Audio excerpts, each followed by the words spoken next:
घने जंगल में आम का एक पेड़ था। उस पर अनेक पक्षियों के घोंसले थे। आम के पेड़ में मीठी चिड़िया रहती थी। दिन निकलते ही वे सब अपने अपने काम में जुट जाती थी। सर्दियों का मौसम था। धूप खिली हुई थी। पक्षियों का झुंड खाने की तलाश में निकली। खाने की तलाश करते करते वे सब इधर उधर चली गईं।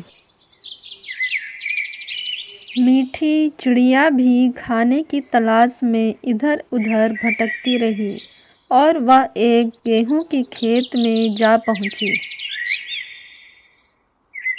वहां भर पेट गेहूं खाई और जाते हुए एक गेहूं की बाली अपने मुंह में दबाकर चल पड़ी। उसने सोचा, ये गेहूं की बाली मैं अपने मित्र छोटू को खिलाऊंगी। बूजू बहुत देर से देख रहा था।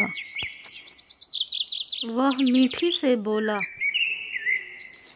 तुम इतनी देर से गेहूं खा रही हो, तुम्हारा पेट तो भर गया होगा, फिर यह गेहूं की बाली किसके लिए ले जा रही हो?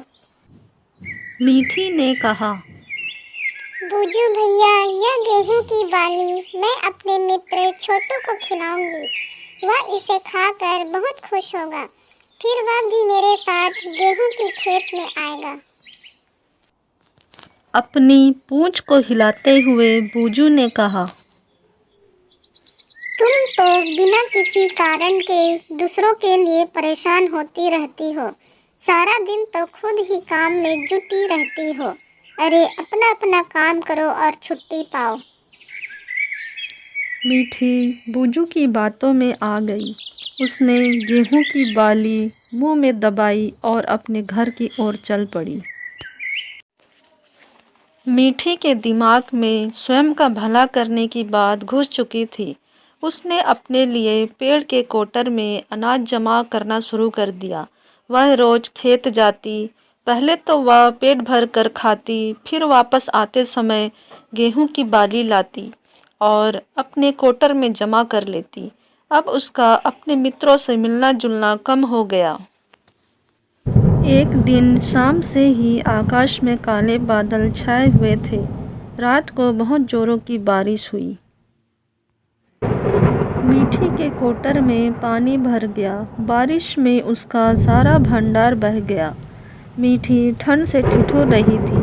उसे अपने मित्रों के गर्म घर की याद आ रही थी। जब बारिश थम गई तो वह कोटर से बाहर निकली और अपने मित्रों के घर की ओर चल पड़ी। मीठी चिड़िया अचानक उड़ते उड़ते गिर गई और बेहोश हो गई। उनके मित्रों ने पूछा, मीठी तुम ठीक तो हो ना? मित्रों की बातें सुनकर मीठी का दिल भर आया। उसने अपने मन ही मन में सोचा, मैं कितनी स्वार्थी हूँ जो अपने प्यारे मित्रों को छोड़कर अकेली रह रही थी। अब वह अपनी भूल पर मन ही मन पछता रही थी। बच्चों, इस कहानी से हमें ये शिक्षा मिलती है कि हमें किसी के बातों में नहीं आना चाहिए। हमें अपने दिल की बात को सुनना चाहिए।